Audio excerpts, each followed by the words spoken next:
Menyerahkan bukti padanya. Bab 141.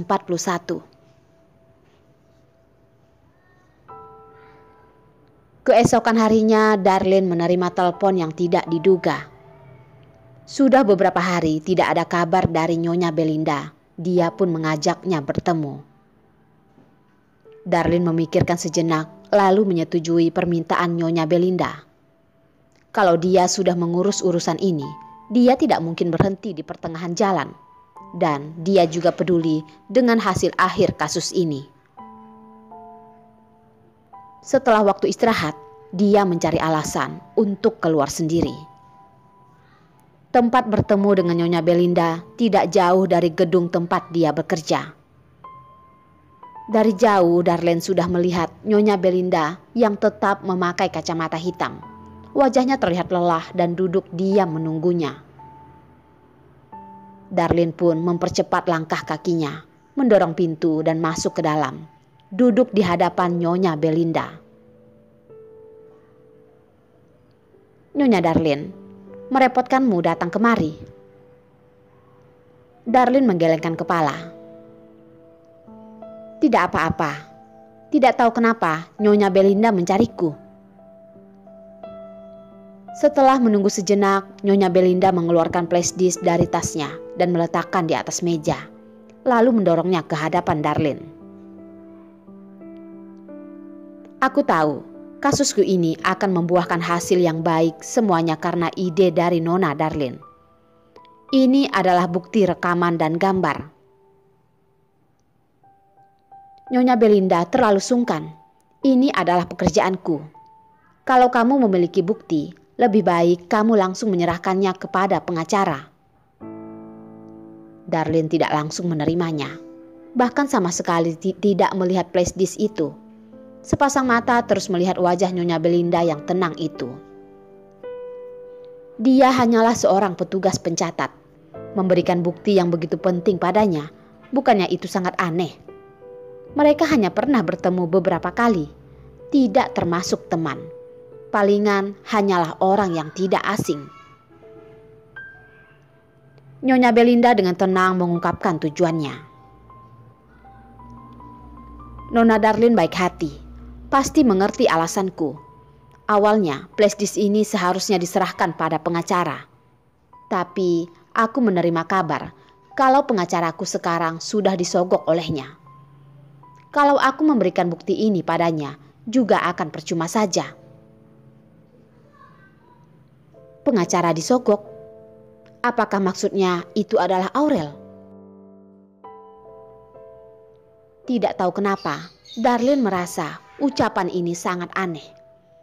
Jika dia sudah menyadari pengacaranya disogok, kenapa dia tidak langsung mengganti pengacara saja dan malah mencarinya seorang asisten kecil? Dan dia juga tidak merasa Aurel akan mengorbankan masa depannya hanya karena sedikit keuntungan.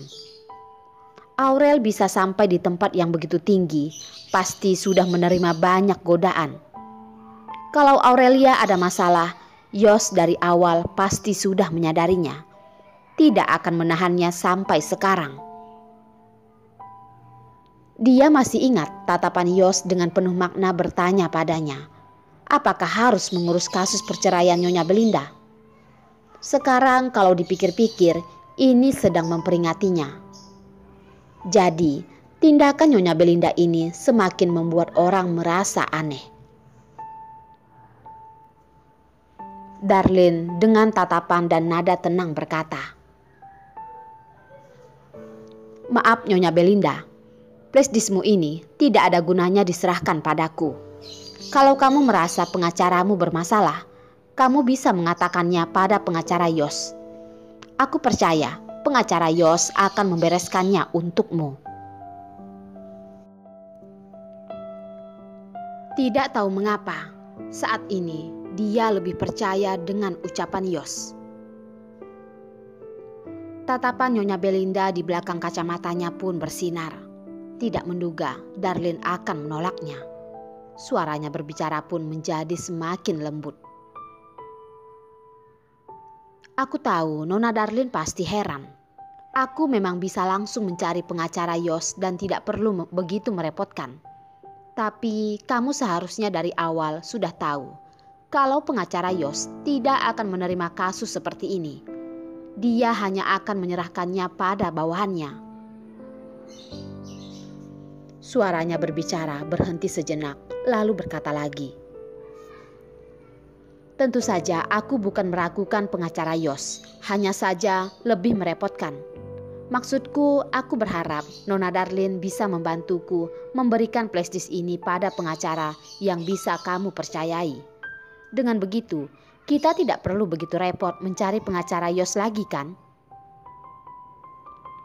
Darlin langsung menjawabnya. Maaf Nyonya Belinda, aku tidak bisa membantumu. Dan aku percaya setiap pengacara kami sangat profesional. Tidak akan melakukan hal seperti ini. Nyonya Belinda mendesah, melepaskan kacamata hitam. Akhirnya menunjukkan wajahnya di hadapan Darlin. Darlin terkejut. Nyonya Belinda, kamu sudah mempermalukan diri di hadapanmu. Ini adalah bayaran untuk mendapatkan bukti ini. Hari ini Nyonya Belinda memakai make up yang tebal. Namun tetap tidak bisa menutupi bekas lebam di ujung matanya. Wajahnya sedikit bengkak. Dia mengangkat tangan dan membuka poninya. Di sana juga ada bengkak kecil. Setiap sisi membuat orang yang melihatnya akan merasa kasihan. Dia menunggu setelah Darlin melihat semuanya, lalu seperti tidak terjadi apa-apa melepaskan poninya. Lalu memakai kacamata itu, menutupi luka di wajahnya dan berkata, Nona Darlin, maaf sudah mengejutkanmu. Aku benar-benar tidak berani percaya dengan orang lain, makanya aku mencarimu. Tidak menduga akan membuat Nona Darlin begitu terpaksa. Aku yang tidak mempertimbangkannya dengan baik. Darlin yang melihat bekas wajah Nyonya Belinda pun tidak tahu harus mengatakan apa. Menemui pria brengsek seperti ini, dia benar-benar sangat mengasihaninya. Tapi, apakah Nyonya Belinda benar-benar mencarinya karena alasan ini? Dia tidak yakin. Yang dialami Nyonya Belinda, aku sangat merasa kasihan. Tapi, aku benar-benar tidak bisa menyetujui permintaanmu itu. Aku bisa membantumu mengatakannya pada pengacara Yos nanti. Ini adalah hal terbesar yang bisa dia lakukan. Dia percaya kalau Nyonya Belinda benar-benar adalah korban. Yos tidak akan duduk diam saja. Nyonya Belinda memegang sendok kecil dan mengaduk kopinya. Sinar matahari masuk dari kaca dan menyinari sendok besi itu, menunjukkan pantulan cahaya yang menusuk mata. Darlin dengan tidak tahan menutup mata, tidak tahu kenapa. Dia sepertinya melihat tatapan benci dari mata Nyonya Belinda. Setelah sinar itu hilang, dia melihat lagi padanya dan hanya tersisa kaca mata hitam. Tidak terlihat apapun. Mungkin dia salah. Nyonya Belinda tidak perlu menunjukkan tatapan seperti itu padanya. Kalau begitu, aku tidak akan merepotkan Nona Darlin lagi. Nyonya Belinda akhirnya juga tidak memaksa Darlin. Darlin yang tadinya tegang pun merasa lega. Kalau Nyonya Belinda tidak ada urusan lain, aku pergi dulu ya. Insting memberitahunya untuk jangan terlalu dekat dengan Nyonya Belinda ini. Dia menyembunyikan semuanya terlalu dalam. Tidak bisa dia lihat dengan jelas. Nona Darlin, tunggu sebentar.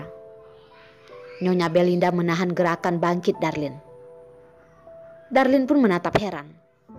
Dia pun mengeluarkan sebuah amplop dari kantongnya dan menaruh di hadapan Darlin. Dengan pelan berkata, Nona Darlin, ini adalah sedikit ucapan terima kasih untukmu. Semoga Nona Darlin jangan menolaknya. Darlin melihat amplop tebal di hadapannya. Tidak perlu berpikir, dia sudah tahu kalau uang di dalam tidaklah sedikit. Dia tiba-tiba merasa lucu dan tersenyum. Tidak sampai 1 bulan, 2 kali ada orang yang memberikan uang padanya. Dia benar-benar terkejut. Hari itu Nyonya Gisela untuk menyuruhnya menyembunyikan masalah. Kali ini Nyonya Belinda hanya untuk berterima kasih padanya. Dia tidak merasa dirinya sudah melakukan hal yang begitu besar yang membuat Nyonya Belinda memberikan ini padanya. Nona Darlin sedang tertawa apa? Melihat Darlin yang tiba-tiba tertawa, Nyonya Belinda dengan heran bertanya. Tidak apa-apa, hanya teringat hal yang lucu. Dan maaf Nyonya Belinda, aku tidak bisa menerimanya.